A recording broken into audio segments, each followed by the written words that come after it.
say, let us continue with this transmission with your questions, if you wish.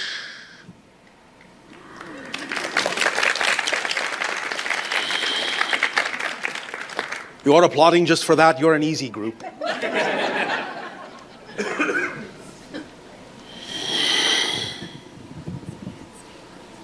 Hello, Bashar. And you, good day. How are you? Perfect, and you? Awesome. Oh, all right, you are full of some awe. That's where I was going. I'm really full of all, like you said several times. Yes. And I have a wonderful life. And I'm getting to the point where I want to thank you personally, because in the last year, you really helped me to bring to the conscious level all this awesomeness that I've been living all my life. All right, it is our pleasure to reflect to you what you already knew. So thank you very much. On the other hand, as I'm moving forward in a new chapter in my life... This one or this one? Which is the other hand? Right, on my right. All right, yes. So, like I was saying, I'm moving into a new chapter in my life, and I'm seeing that I'm more willing to follow my joy again, and yes. help people. Oh, well, thank you. Share what I've been shining. Yes. And I know there's a lot of people like me. So I want you to, if you were able to tell us, or give us some insight of what we can be doing just to share more of that light. Already told you. I think many of you have difficulty understanding how simple the formula is, and that there really is no need for any other formula. Act on your highest excitement to the best of your ability. Take it as far as you can, without any expectation or assumption or assistance on the outcome. That is the entire formula. That's all you need to do. Because when you do that, what you begin to understand is this. Excitement is a complete kit, the driving engine and the organizing principle of your life. And if you follow the thread of excitement, the synchronicity in your life will unfold in such a manner as to allow you to keep increasing and expanding opportunities for excitement. They will keep coming into your life to act on higher, bigger, more exciting things. That really is as simple as the formula is. Now, if you wish to make it more complicated, if you wish to make it longer, I won't stop you. But the idea is it is that simple. So anytime you want to ask, what else can I do? What else can I do? What else can we do?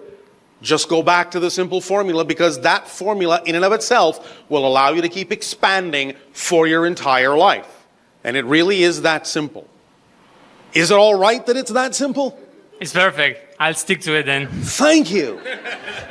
And the other question I have, this is more in the personal level. I have these recurrent dreams where I usually am with friends and I move things at will, let's say. Yes. So my friends laugh at me because I'm very clumsy the way I'm moving things around. All right. So it's just a symbolic dream that I have that I haven't been able to. But it's reflective of the idea that you are, in a sense, testing your limits, stretching your wings, learning to fly. May not be used to it at first, but that's all right. You'll adapt.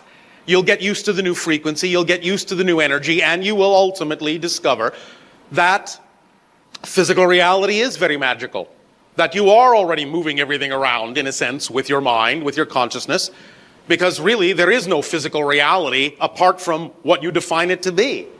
So it's really not about the idea necessarily of having to do it the way it appeared in your dream, although that is possible. The idea is to get more in touch with the fact that, in a sense, that's what you're already doing, is moving things around by your beliefs, by your mind, by your consciousness, and that is how you experience physical reality at all. Does that make sense? Yes. So you're becoming more aware of what you're already doing, rather than the idea of learning to express it necessarily in a different way. Although, again, that's possible. But it's not really about whether anything is possible, it's about whether it's relevant for your life. Make sense? Makes sense. Does that help you? Yes, thank you very much. Thank you.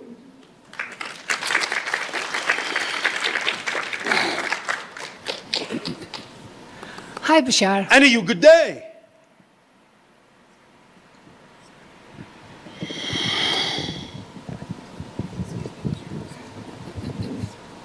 Okay, thank you. Since last month you were at Angel Valley and we did the contact meditation. Yes. in the labyrinth, and Yes. you were sharing about I am here right now.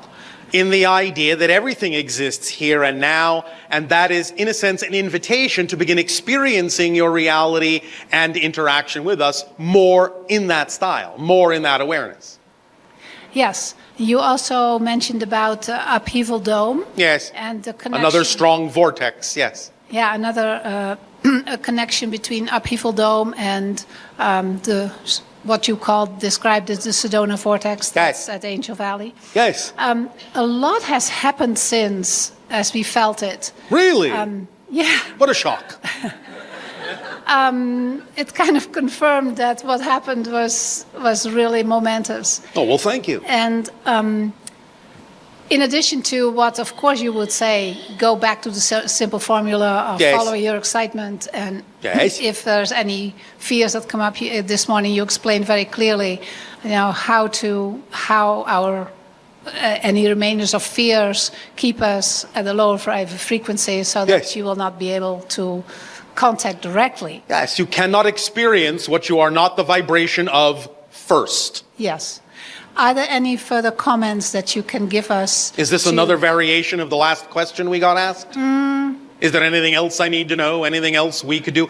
I am sure there are many other things you could do, but the idea is that if you're following the formula of acting on your highest excitement, then you can rely on your own imagination, because it's keyed to your particular frequency, to provide you with any other particular permission slip that will work specifically better for you than anyone else. That's what your imagination is for. It's the conduit of communication between your physical and higher mind. So while acting on your excitement, if you ask for some specific other tool, technique, or ritual that you believe is necessary for you, let your imagination be your guide and provide you with the permission slip that you are attracted to that will work best for you. Yes?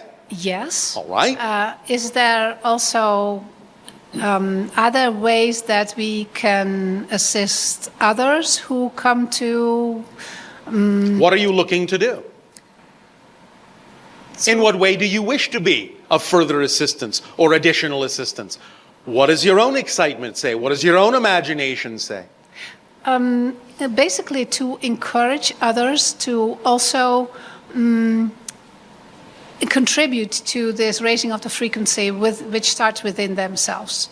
All right, well, then in whatever way, shape, or form you wish to go about that you believe is in alignment with your true self, go ahead.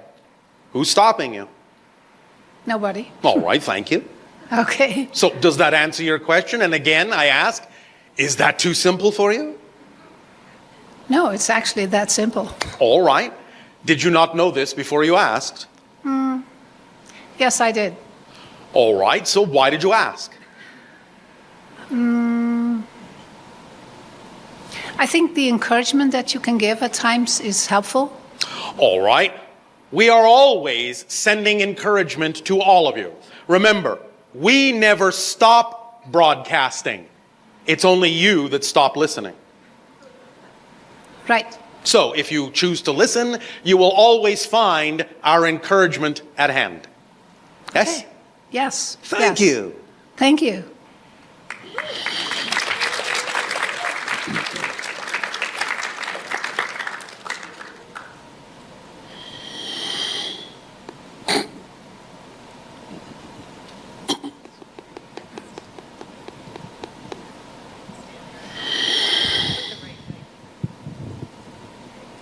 Hola, Bashar. And to you, good day. Good day. I was wondering about physical body pain. Physical, body, Pain and pain, yes. chronic Yes. pain for a long time. And Yes. Well, again, to begin with, even though we understand that there can be physiological reasons for such things, even in the creation of a situation that would bring about a physiological reason for pain, still fundamentally, energetically speaking, usually, pain is the result of resisting the natural self. is it, so I have been investigating in my beliefs to see where the root of the pain and the chronic pain. Yes. If the pain is still there, is it that I haven't got to the core belief of it? Sometimes it depends on the reasons for why you might be creating that experience. Sometimes individuals will create painful experiences, not even necessarily because of something they need to learn, but of what it will do for other people they are interacting with in allowing them to be of assistance to you. It depends upon the reasons for why it was created. It can always be a learning tool for you, but it might also have a broader application for other people in your life as well. It depends. You have to take it on a case-by-case basis, as you say. But generally speaking, to answer your question more directly, in most cases of self-generated pain due to resistance of the natural self, if the pain persists, it is usually, not always, but usually an indication that you haven't yet, arrived at the core fundamental belief. And does the physical body has a different energy timing of healing, or like, sorry? It can. Again, it depends upon the reasons for why the experience was created, and thus how you may be connecting that experience to the timing of other events in your life as to when would be the best time to serve everyone involved for the situation to change. I have been exploring in it, and it resounded what you said at last, that I have seen core belief, but it has helped others. All right. For me to relate to them. Then you see, that's another reason why you may be generating that, because if you've been taught to believe that you have to strongly identify with others in order to help them in certain circumstances, many people may take upon themselves the idea of discomfort and pain in order to have the knowledge and the experience they need to be able to relate to others and tell them what they need to do. Now, you can get to a point where you can realize that you don't necessarily need to do it that way, but that may be one reason why people do those things and take those things upon themselves, is so they can have the experience they need to help others. In a sense, it's not too dissimilar from the idea of what we always do when we contact another civilization. And that is, we usually have at least one incarnation in that civilization. We usually have at least one life that we live in that civilization so that we can relate to you. Otherwise, in a sense, we would be far too alien to each other if we didn't have those memories to rely on. So we put ourselves in situations, in a variety of situations, some of which may not always be what you would call pleasant, because it is important for us to understand the perspectives from which that civilization is coming and what they are experiencing in order for us to be able to communicate with them effectively. And would it be at my decision or my call to say, I don't need this to relate to others, and I can keep absolutely. Affecting on them or affecting them? Yes, because again, the idea is that if you understand that you have chosen it simply because you may believe there is no other way to relate to them, but if you can allow your belief system to find another way to relate without necessarily inflicting the pain on yourself, then yes, of course, you can change it. Okay. Does that help you? It does. All right. Thank you. In your imagination, now, what other ways might you imagine you can learn to relate to people without necessarily experiencing it in a painful way? I actually have been practicing. At what? Piano? In just shining. Shining? Shining meaning just being me, and it has been having an effect on people. And is it lessening the pain? Sorry? Is the pain any less? I don't know. It's hangs there. That's why I'm in a point where I think I'm in the verge. No, how you say on the verge. On the verge of going beyond it. I'm on that on thing that I think I have discovered a lot of things this year through pain and through how. May I ask if there is some specific thing that is representative of your excitement that you are not doing?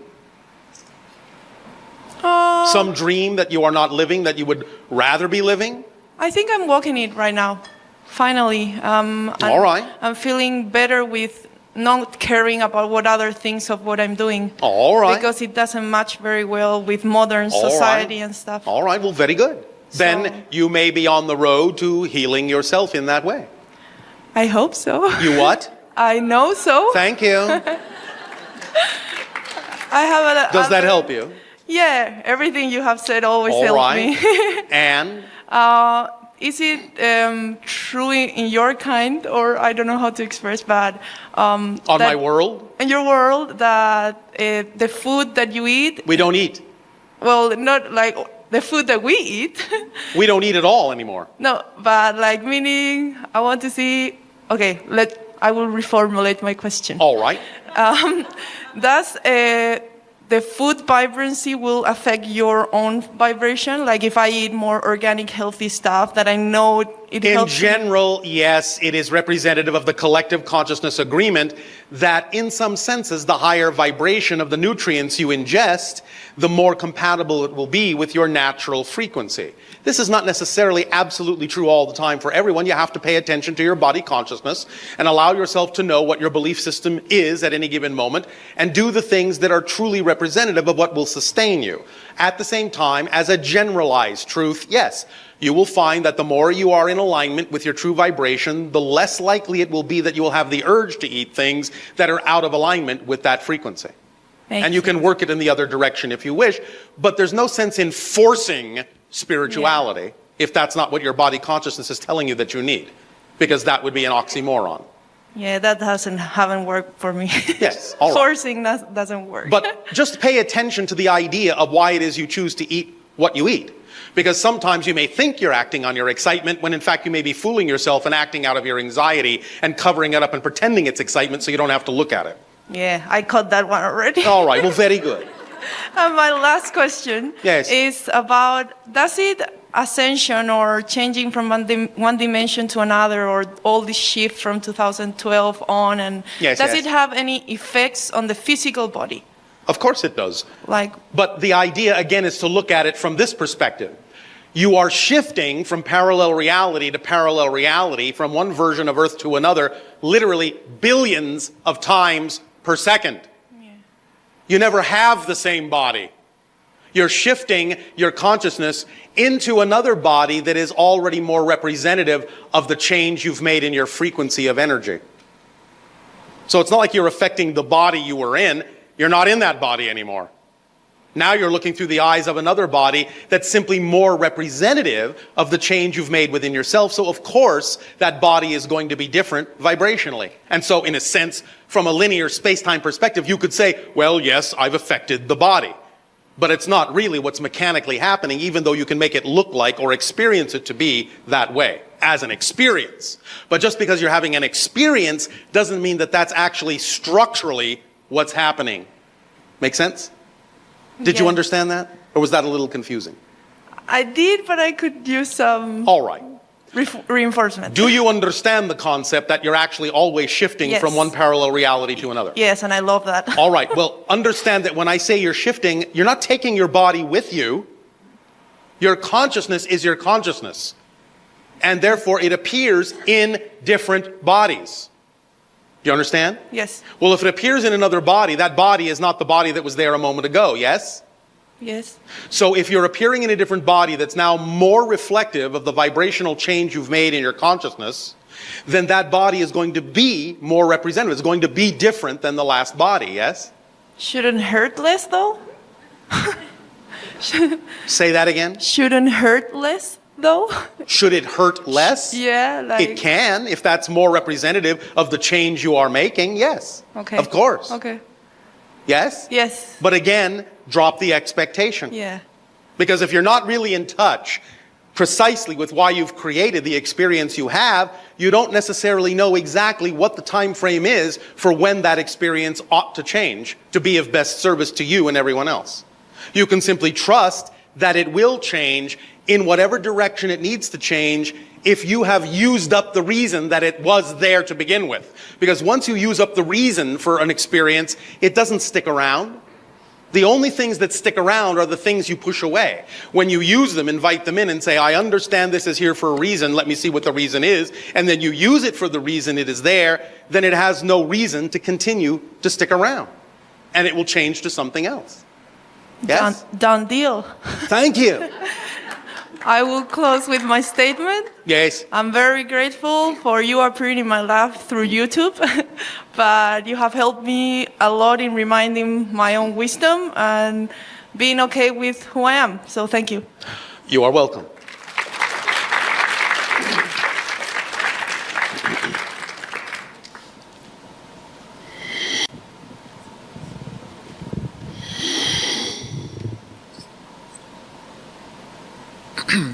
Hello, Bashar. And to you, good day. My question is, currently, what is my current vibrational level as it's moving forward? Right now, this moment, Yes. 165,000 vibrations per second. Oh, does that mean it's on a high vibrational level? Relatively speaking. Not as high as 200,000. Not as low as 140,000. It's all relative, isn't it? But generally speaking, it is higher than it used to be. Remember again, though, the idea, even though there may be fluctuations in your vibration, is not to look at it as if you're fluctuating like this. It's to look at it as if you're fluctuating like this. Constantly rising, even though you may go up and down on that arc. Yes? Yes. All right. Next question. I've been told that I've been studying metaphysics and things of that nature for a long time, but people that know me, they says, I don't see any change. So I'm a little confused. If I'm studying and... What changes do you think ought to be there? Rich? Rich? You did hear us talk about the idea of dropping expectation, yes? Yes. Are you sure? Okay. Yes. What is your definition of abundance? Well, you're right. I'm actually abundant. All right. Even on my trip here today, wonderful things have been happening. So I guess Then you are rich. I am rich. Because, again, what's the definition? The ability to do what you need to do when you need to do it. Period. Thank you. And also, thank you. Also, one more last question. Yes. How do I know within myself, without the assistance of when you're not around? I'm always around. Okay. To know when I need to have the questions answered, and I know myself, within myself, that I have the answer. Are you asking me how do you know when you know you have the answer within If yourself? I have a question and I ask my higher self, Yes. how do I know that that is the answer that's correct, that is coming to me, and it's not something from my ego? Is the idea based on control or is the idea based on freedom? That's a good question. Why, thank you. We often ask them.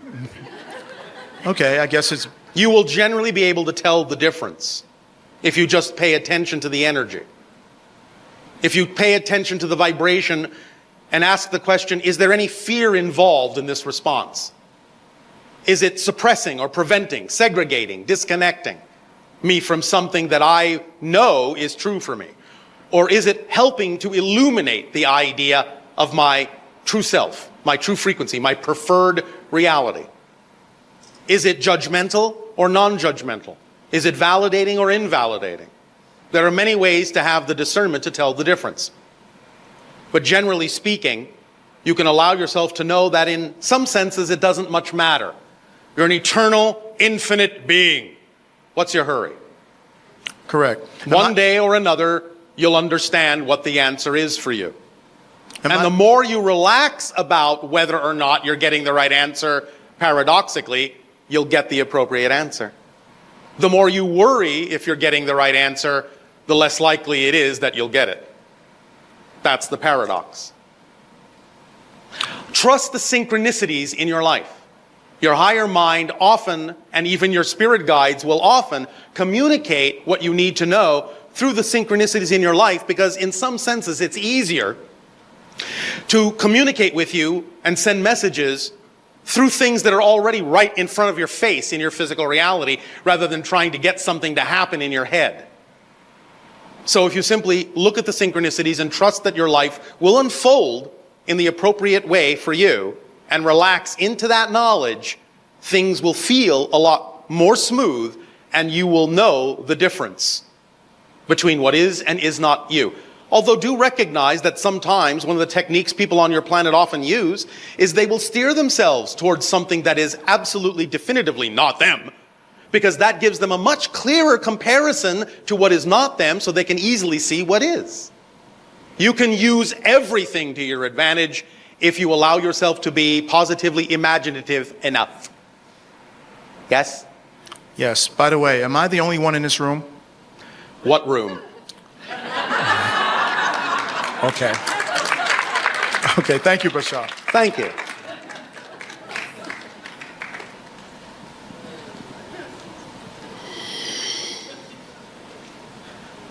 Good day, Bashar. And to you, good day. You had said 2-3 years ago that Arizona would be the first state that families from other galaxies would land in. We are talking about the idea of the hybrid children finding enclaves in this area of the Southwest. Yes. They're not from other galaxies. Well, our star family, that the Yes. ships would land and our big brother wouldn't be able to hide it like they do, that you Because would, in that timing, there will be no big brother. okay. Because that's an Earth. The Earth that would be capable of receiving the hybrid children would not be one that contains a vibration that would prevent them from coming, would it, by definition? True. There you go. You see how simple this is? Thank you. Watch your definitions. Many of you get confused and talk about the idea of not knowing whether this or that is your excitement, but often you will realize that your definition of excitement, by definition, is not a definition of excitement. You will contradict yourselves. You'll say, well, I would love to follow my excitement, but what if I follow my excitement and this bad thing happens or that bad thing happens? If you stop and listen to yourselves, you will realize that if you actually have an accurate definition of excitement, you will know that no such negative things can be part of that definition. Otherwise, you don't have a definition of your excitement. You have something else. Well, my interpretation of our star family landing is not a negative definition. Oh, I wasn't talking about you. Oh, okay. Okay. I was just jumping off from the general subject we were talking about watching for the definitions, because, again, you put a contrary definition into the idea by saying, will Big Brother be around to stop it? True. In the reality in which they land, there is no Big Brother to stop it. That's the definition of that reality. True. That's what we're simply talking about, is the contradictory nature of some of your definitions. Thank you. Does that help? It does. Thank you. Thank you.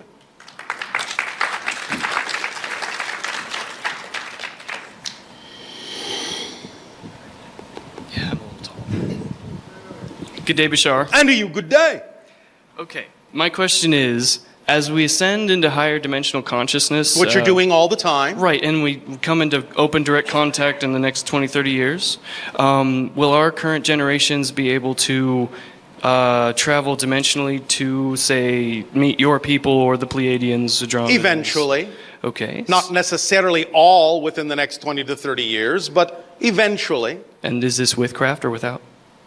First with, later without. Okay. We ourselves do not necessarily need the craft. Right. But we retain the idea of the craft for a variety of reasons, not the least of which is it makes it easier for us to interact with civilizations like yours that need some kind of framework. Right. You understand? Right. But eventually, yes. Okay.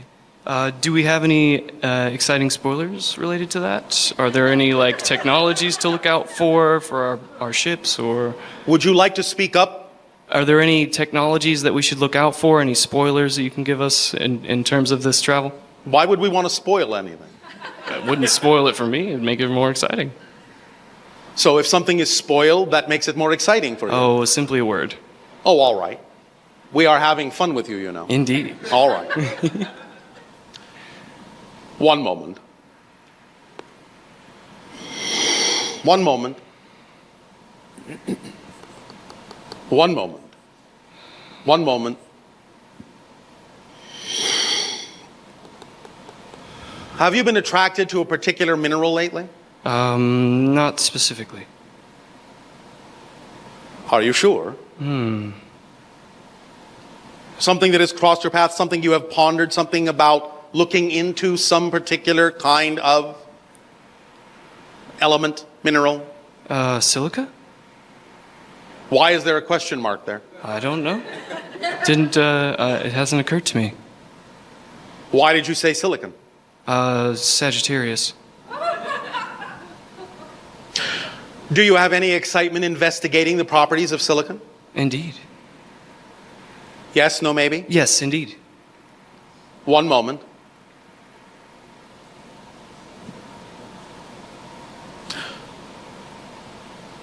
explore the properties of silicon dioxide and magnesium.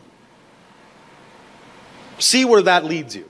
Silicon dioxide And magnesium. and magnesium. See where that leads you. Okay. It may not necessarily have to come to fruition in the way we've given it to you, but vibrationally it is a key that's going to lead you somewhere based on what you are asking for. Right. All right? All right. All right. Thank you very much. Happy synchronicities. Indeed. Oh, one moment, one moment. Also bismuth. The Bismuth? element bismuth. Bismuth. Yes, silicon dioxide, silicon, oxygen, magnesium, bismuth. Explore those 4 elements. Okay, thank See you. where it leads. Thank you. Thank you.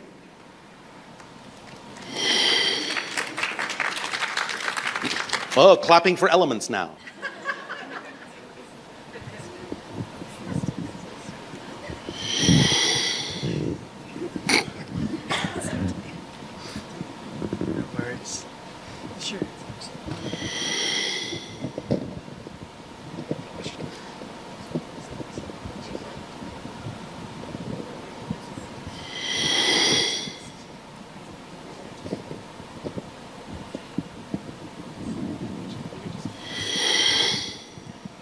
Yeah, that could probably work. Are you having fun with your technology? Yes. It's like 5 people needed to be able to do this simple task. Thanks. Thank you. Hello, Bashar. And you good day. My question comes with the game of chess. Yes, We've invented supercomputers, right? That can, if you say so. that can, well, it can play thousands of moves per second, or Yes. millions possibly. Yes. My question is, as time goes to infinity, won't all the moves be played out? No. Because the structure exists, but all the perspectives don't. And the perspectives are infinite. It isn't about time, it's about position, it's about perspective, it's about point of view. And even when you go into timelessness, it's still about perspective and point of view. That will never end. Even though the structure is finite, the number of combinations of perspective of the structure is infinite. I see. Does that make sense to you? A little bit. All right. Can you elaborate just a little bit more on that? You're asking if all moves can be played out. And in a sense, in any one particular universe, yes, they can be. But we are talking about the idea of infinity. And so while you may be capable of going beyond the barriers of what is capable of being experienced in one particular universe, there are an infinite number of other universes in which other things can be experienced that you can't even comprehend in this universe. I see. Make sense? Yes, that makes more sense. All right. I had one more question. One moment, I'm not done. Okay, sorry. Since you brought up the analogy, we are also going to point out that as soon as you have developed something even basically similar to the kind of, well, to use your term, computer that we have, you will start to realize that when sufficiently complex, it will actually be simply a device through which your own higher mind can actually finally speak to you. So the first, what you call artificially intelligent computers, will actually be you talking to your own higher minds. I see. You understand? Yes. Will All these right. computers ever be able to go against mankind? Kind of like in the movie The Matrix? Why would your higher mind do that? I don't know. You understand? Yes. The higher mind has a larger perspective and will understand the degree to which the interactions benefit you and the degree to which they do not. And if they do not, the higher mind cannot go there because it is not the vibration of the higher mind to do things which do not benefit you. I see. Because to not benefit you is also not to benefit the higher mind. Therefore, the AI intelligence will understand that it is against its own growth principles to impede yours. Yes? Yes. That makes sense. One more question. Let me think if I can remember it. Does your civilization have any challenges to overcome or any problems? Of course we have challenges. No problems, no. Challenges, yes. Challenges are exciting. There are many things we have to discover. Many things we do not know. We don't know what they are, but that's the challenge. That's what's exciting. I see, But we always go forward in the idea of challenges as an exciting adventure. It's never a negative. It's never a problem. It's never an obstacle. You understand? I see. And that's why we can experience them in exciting ways. Because we know that any challenge we may face, the only thing that's going to be the result at the end of that is that we're going to discover more of ourselves. Because that's all there is to discover. More of ourselves from a different point of view. Yes? Yes. I see. Does that help? That helps. Thank you very much. Thank you.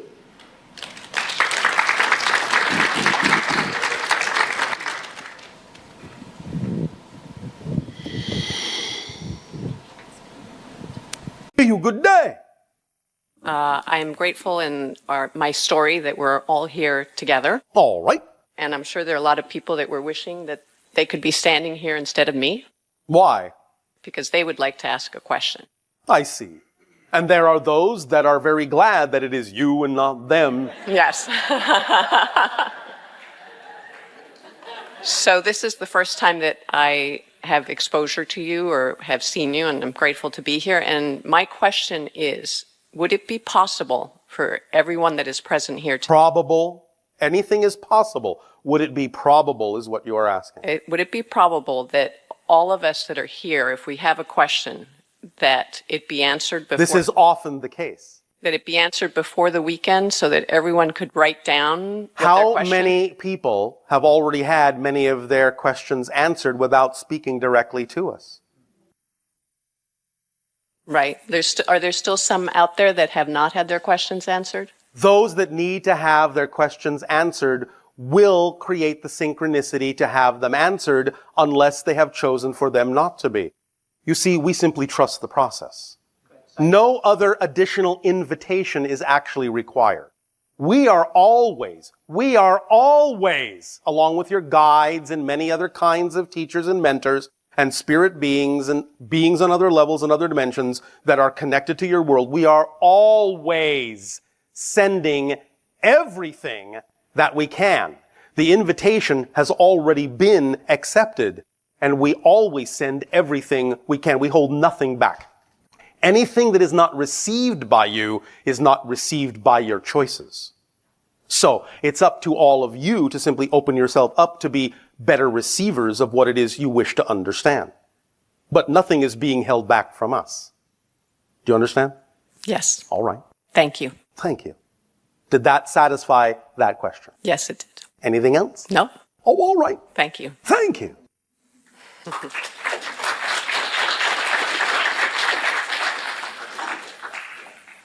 Hello, Bashar. I know you. Good day. I was curious to hear what beings on your planet are learning right now, and if they have any consciousness-raising tools and techniques that they use to raise awareness. We simply act on our highest joy. It's the only tool we need at this point. We are learning many things right now, all the time, constantly. We are learning right now how you will transform whatever situations and circumstances you have created for yourself. We are learning many different things about many other civilizations at the same time. We are learning many things about ourselves simultaneously. What are some of the things that you teach and share with beings that are more evolved than humans? More evolved. More evolved. Differently evolved? Beings that experience less limitation. Oh, all right. Again, the idea is that there are many beings that experience less limitation that have actually never experienced limitation in your way at all. By sharing with them how you have chosen to experience the idea of limitation and also simultaneously chosen to transform it, they recognize, they learn that such limitation can be transformed.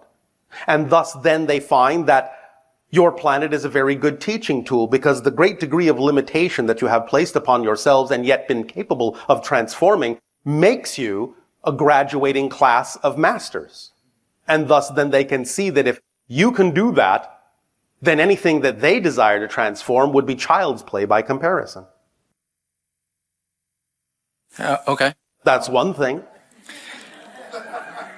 Was that not sufficient? That's sufficient. All right. What are you learning from beings that we consider more evolved than us? Beings that we are also learning more of who and what we are as consciousnesses, as beings that can transcend a multitude of dimensions, as beings that actually are a multitude of dimensions, that is our true state. We are learning more about ourselves as aspects of the Creator. Do you have guides? Do you have teachers? We all have guides, yes. Many of our guides are connected to the non-physical consciousness of the star system you call Sirius. They are sixth density beings, and we learn a great deal from them.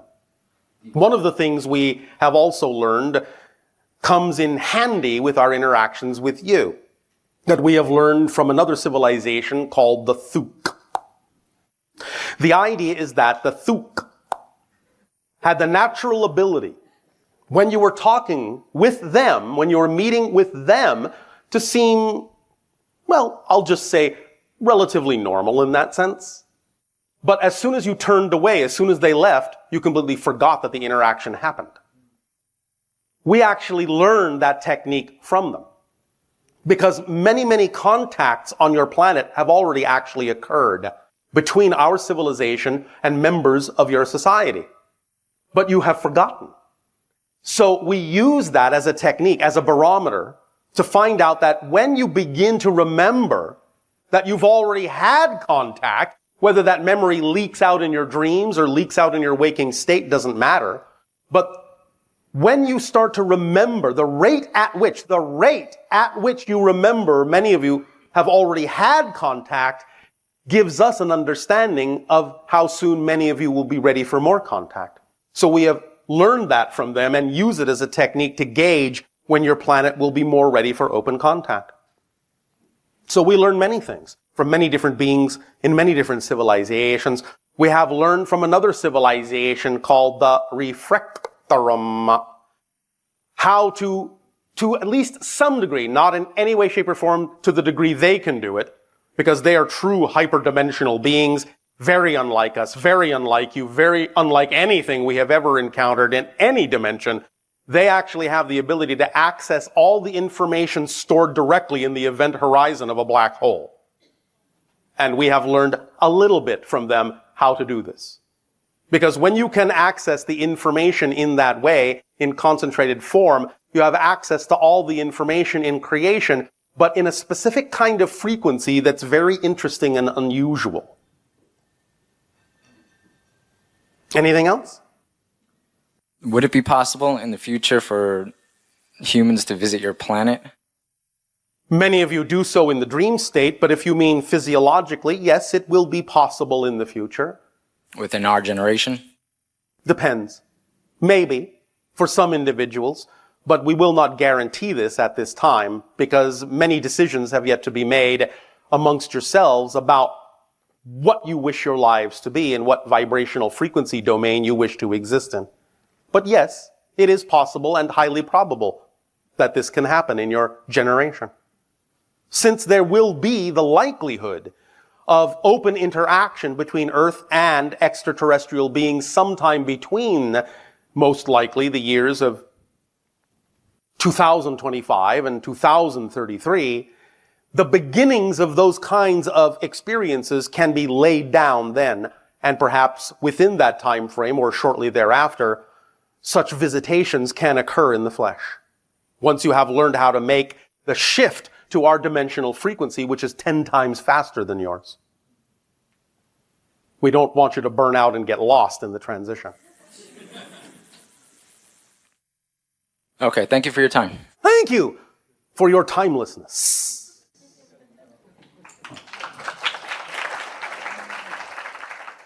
Bashar, you're the man. I am a man.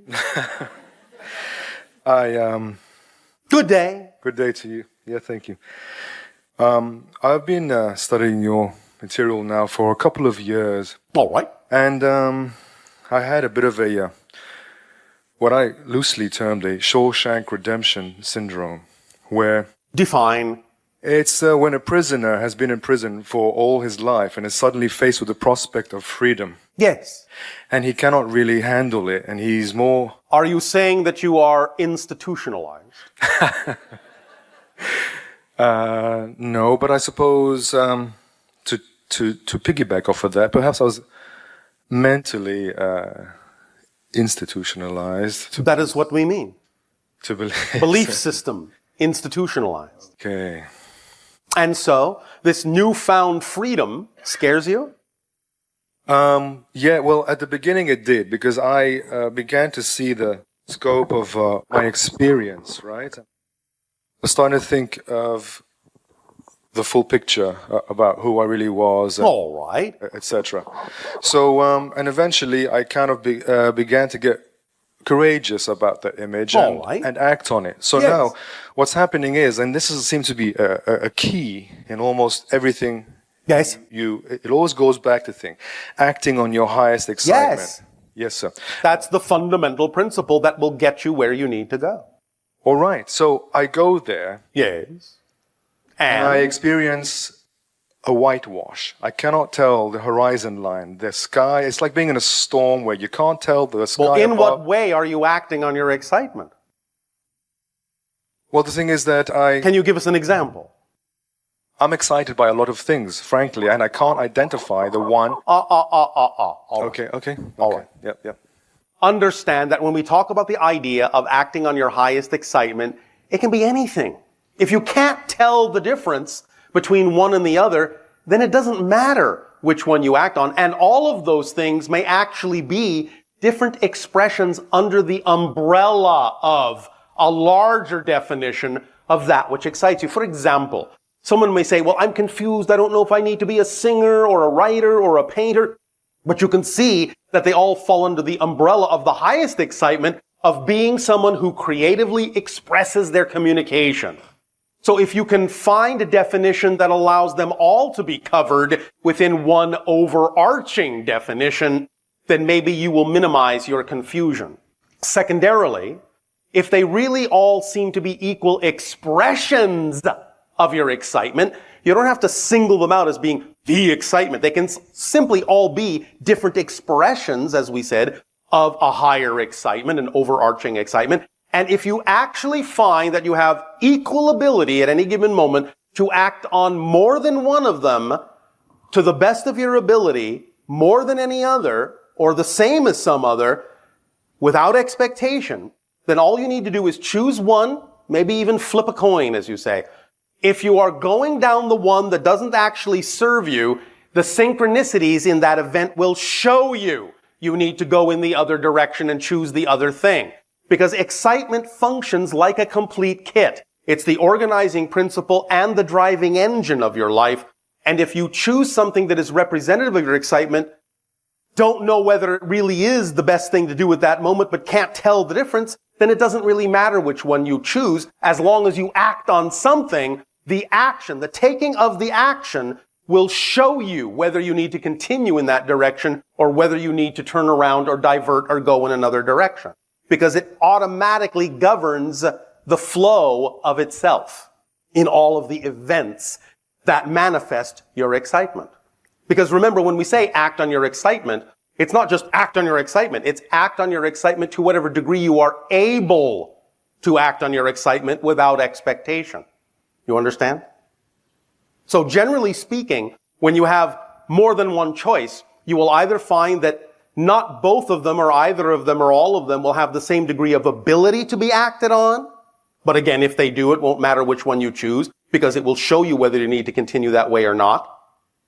You understand? All right. I have underneath that course of action, underneath that kind of course. Yes. All right. I've got this. Maybe you can help me break it down because I've gotten lost in trying to identify the root cause. The root cause of what? I'm scared to... You cannot find the negative belief within you that prevents you from acting on your joy? Is that what you're saying? No. I don't know what I'm saying. I'm scared to do it wrong. I mean, I'll be frank about it. Yes. I'm scared to kind of jump out the window and land on my legs. All right. One moment. My legs and... All right. Well, one moment. please understand that when we talk about the idea of acting on your highest joy, you have to be honest enough with yourself to know that if your belief system won't support that, it does you no good to jump off a cliff if you don't believe you have a parachute. So you must honor whatever belief system you have, while at the same time taking whatever action you are willing to take on your excitement until such time as taking action on your excitement to whatever degree you're willing to teaches you that you can believe in it more, trust it more, and expand it more, and then eventually not need to worry about whether or not you have a parachute. So you can do it at whatever rate you wish, but always honor whatever belief system you have, because if you're holding on to a belief that you will die if you jump, then don't jump. By all means, at least express some wisdom in that. You understand? Thank you for using my analogy with your analogy about having a parachute. Yeah. But I thought the purpose of acting on your highest joy is to be parachuteless. I mean, that's kind of like... It's to have a different kind of parachute. You can define it that way too. But the idea is that yes, there is a version of acting on your excitement that requires no parachute. But you see, the idea is there's also no expectation that you have to get there tomorrow. So I can counteract the fear. Yes. With the counterpoint of no expectation. That's why we always say you must understand the importance of the entire phrase. Act on your highest excitement to whatever degree you are able. With no expectation on anything or yourself. No expectation. So if you find you still have a belief system you're holding on to, even if you don't prefer that belief system, but it's making you go at a pace and at a rate that you know may not be your ideal preference, but that's the best you are able to do at the moment, please don't add negativity to it by judging yourself as coming up short just because you're not changing faster. Oh, that's right. I don't judge myself as coming up short. No, I don't do that. Of course, that's what I do. Yes. Bashar. I know. So, the phrase must be taken in both directions. And you must understand the expanded definition of what we mean when we say, act on it to the degree you're able to. It doesn't just mean opportunistically, it means within your belief systems. Because if you have belief systems that you haven't yet let go of, then that's as far as you're able to act. Period. Fair enough. For that moment. The paradox is, as soon as you accept that that's all right, you'll probably break through them very quickly. The reason you may be, in a sense, stumped or limited to a certain point may only be because you think you should be farther along. Yeah, I mean... Well, then you're adding to that limitation. So the idea is that as soon as you are kinder to yourself, for whatever beliefs you have, for whatever limitations you still have, as soon as it's all right to have those limitations for the moment, you will probably let them go, because the only lesson you may be learning is to be all right with whatever limitations you may have. And once you learn the lesson, the limitations are gone. They may only be there for the purpose of learning to accept them. And once you accept them, they've served their purpose and they'll vanish. Well, you make it sound so clear. I understand it now, but... I know. I make it sound simple, and I know a lot of you like things to be more complicated. I apologize. I wanted to ask you something that's related to this. If you get caught in like a catch-22, so you're expecting, you're saying, oh my God, I'm going to go to your mirror analogy between you can't make the mirror smile, you've got to smile yourself so that the mirror reflects the smile. Yes. All right. So but you can't expect it to. Okay. So you're caught in this thing where... Why are you caught? Well, in this model, right, you've already spiraled down into the negative feedback loop of already... expecting the reflection to smile first. Or expecting... Oh my God, things are so bad, so you get things are so bad. Oh my God, all right. You're in a negative spiral. So I get things are so bad. All right. Oh my God, you remember the sacred mantra, right? Yes. Spiraling down to the depths of despair is a very good time to remember the sacred mantra. So what? Lighten up on yourself. Even when you're in the depths of despair, laugh about it. It's a funny place to be. So, are you saying, I'm going to hold you to this, are you saying that so what actually breaks the momentum of that downward spiral? It can. Okay. Unless, of course, you want to heap more negativity on it. The point is, you're in control at every stage, even though you may have created the illusion that you're not. If you know it's an illusion, then you can remember to break the illusion at every stage. And there's no catch-up to do. No, change is instantaneous. Climbing up, back. Change is instantaneous. All change is immediate, automatic, and instantaneous, and total. The only reason you don't notice that change is instantaneous and automatic and total and immediate is because you keep changing to things that are so similar looking to the last thing, you hardly notice a change has been made.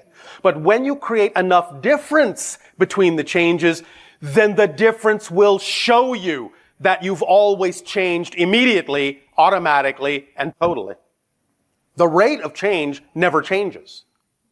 You are now passing through billions, shifting through billions of parallel realities every second. But you don't really notice it because the parallel realities you're shifting to are so similar to the one you were just in that you hardly notice except what you call a slow passage of time. But you're actually shifting literally from parallel reality, from parallel reality, from parallel reality to parallel reality billions of times a second. When you create a greater degree of difference in the next parallel reality, you'll notice that the change has always been instantaneous. So what is the force that slowly, imperceptibly pulls you from a good direction, excitement, you got something going on, and slowly you start sidestepping towards the other thing and suddenly you wake up one morning and you're saying to yourself, where am I? So what is it that this narcotic thing that takes over or pulls you? I see. All right, I understand. Yeah. I understand. More headbanging, sorry. All right. I understand. All right. So the idea that you're talking about has to do with your motivational mechanisms and the belief systems you have attached to them and the things that you have bought into growing up on your planet as true. The idea being is that you have created with certain negative beliefs a kind of inertia. The idea is that any belief, by definition, must make itself seem to be exclusive of all other beliefs. Otherwise, that belief cannot be experienced as a reality. So by definition, beliefs will make it seem as if no other belief is possible, except the belief that other beliefs are possible. So when you have bought into a belief, and that belief doesn't allow for other beliefs to be possible, you will feel the tug of that belief attempting to frame you in the idea that that's the only belief there is. Can you say that again? I'm sorry. Yes. Sorry to... That's all right. Yeah. By definition, the structure of a belief, the nature of a belief, would make it seem as if that's the only belief that's possible. Because if that were not the nature of a belief, you couldn't really fully experience that belief as a reality. Okay, yes. So beliefs, by definition, to some degree, are exclusive of other beliefs, except the belief that other beliefs exist and can be chosen.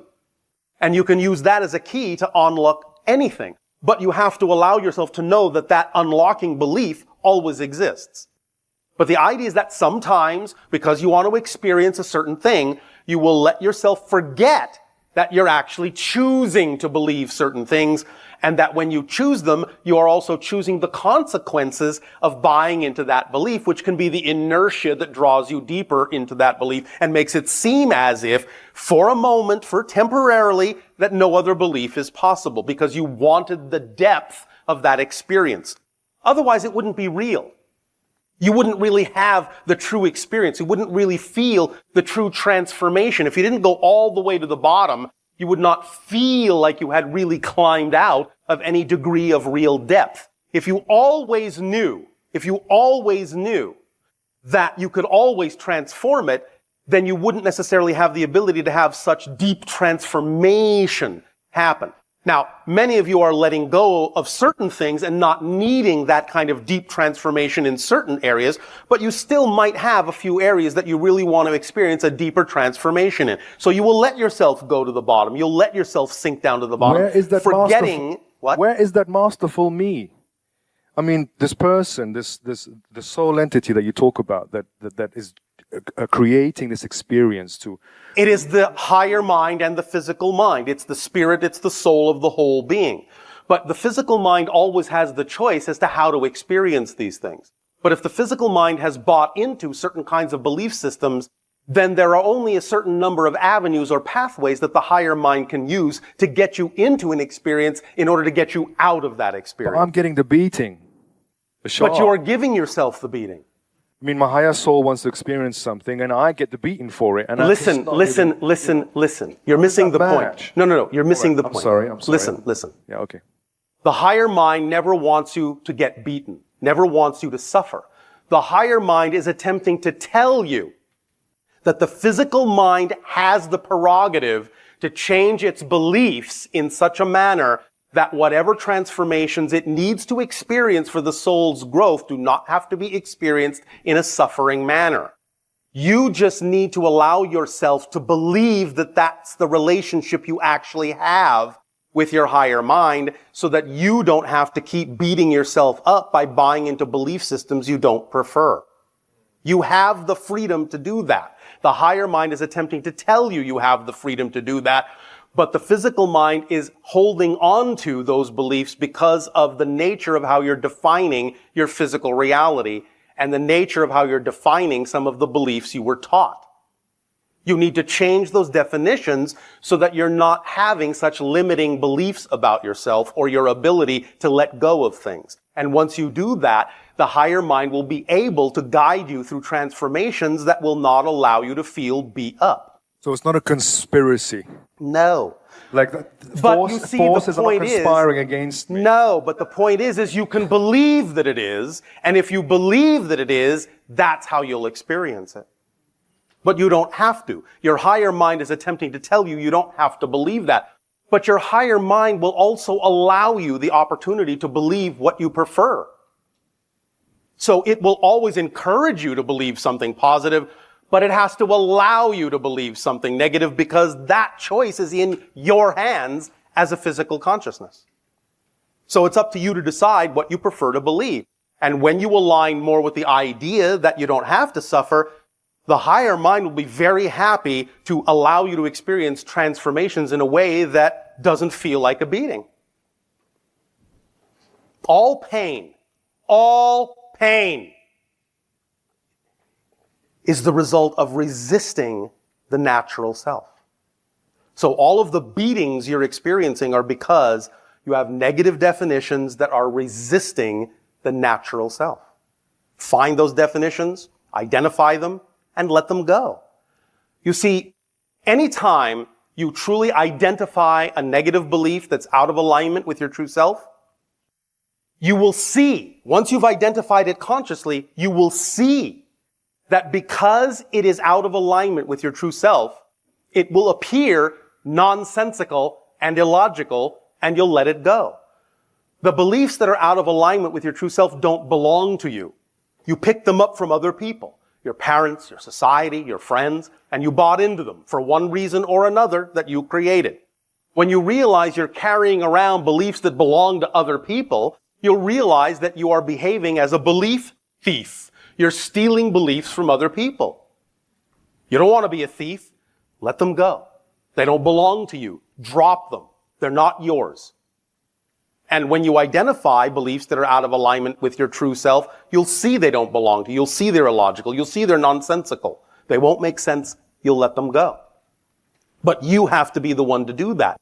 You have to let your higher mind know you're willing to do that. And you have to actually do the work. But that's exciting. Breath in and thank you, sir. Thank you. Thank you very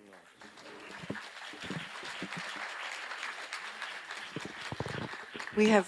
We have reached our timing for the holotope. All right, you may take a short break. We will resume transmission with the holotope meditation.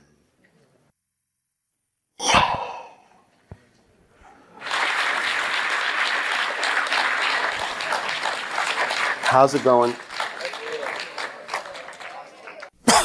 All right, I'll say good day to you this day of your time. How are you all?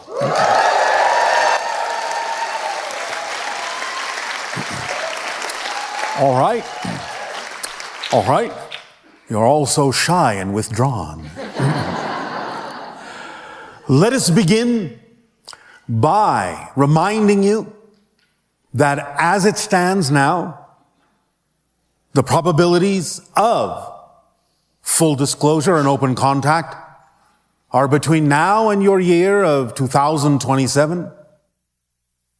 And to allow you to focus on the idea, as we explained in the last transmission, that the focusing on your year of 2027 is not simply a prediction, but something that allows you to focus on that energy, to focus on that probability, to navigate yourselves in that direction, and to manifest that as the highest probability that will come to pass. So it is something that you are actively involved in, creating to happen. So allow yourselves to focus on the idea of 2027, not just as a prediction, but as something you can be actively involved in focusing on, bringing about, actively manifesting that probability into your reality in an experiential way. Feel the reality of it. Feel it crystallizing around you day by day. You have invited us. We have accepted your invitation. So, let the party begin.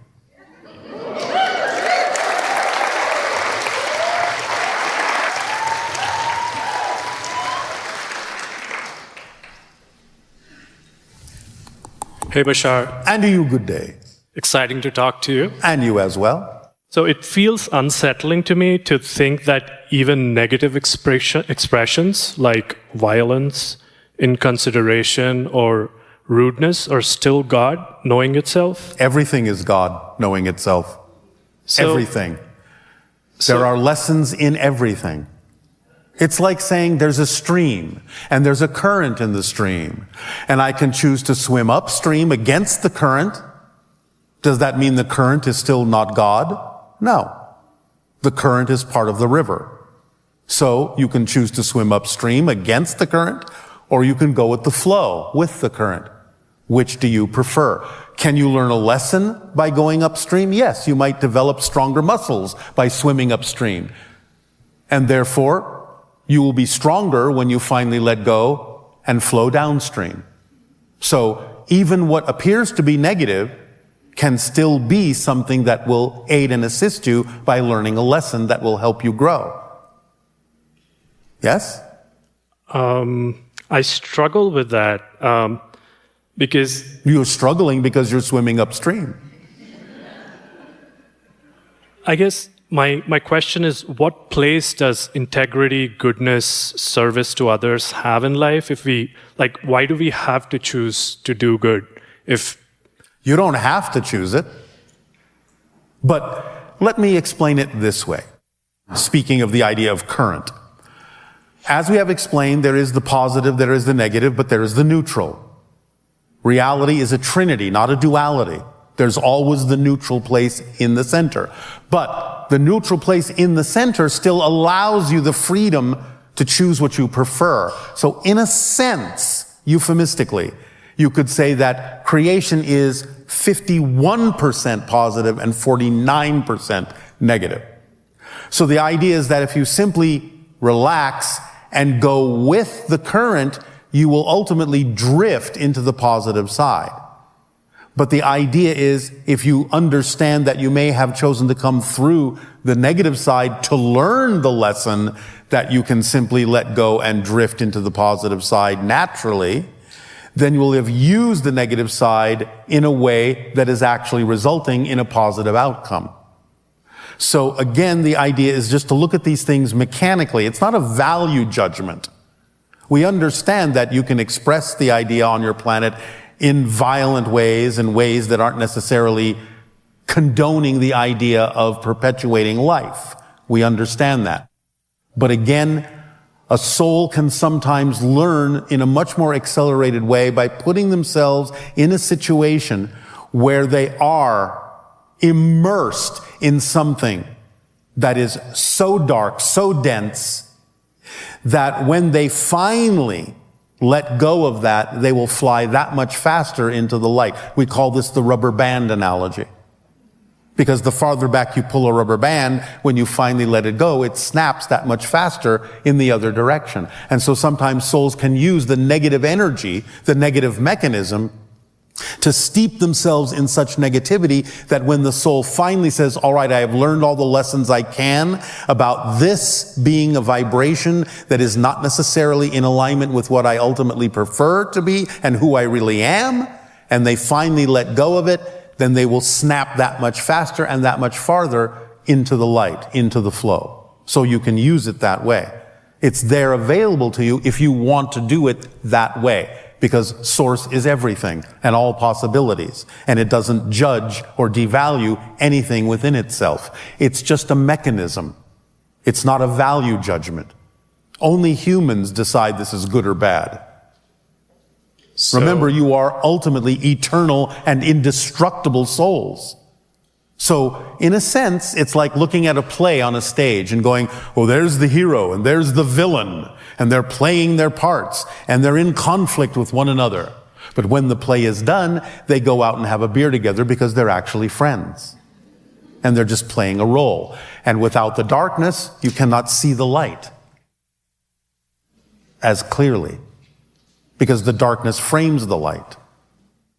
So if it is all like a role play, kind of good and bad in a sense, yes, then there's no incentive to be good in a sense. There is an incentive, and that is, as I said earlier, to actually allow yourself to feel the ease of creation in going with the flow and the current of the 51% that goes in that direction, so that you can enlighten yourself literally. Okay. Make sense? Yeah. Does that help you? Yeah. Thank you.